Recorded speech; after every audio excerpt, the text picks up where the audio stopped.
रोवताटे नाम हमरे लेके अस्पताल में कहतारी सखी भेट कल कौनो हाल में।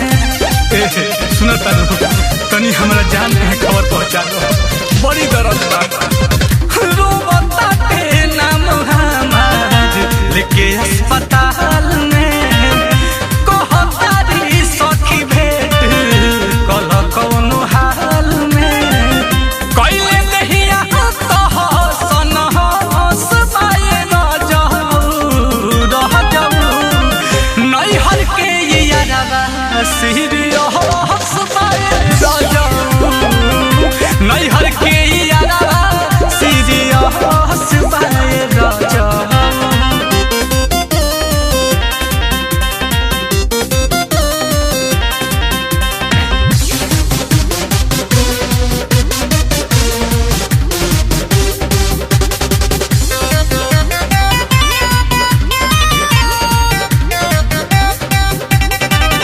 सैया नील कमल के सुधा कर पर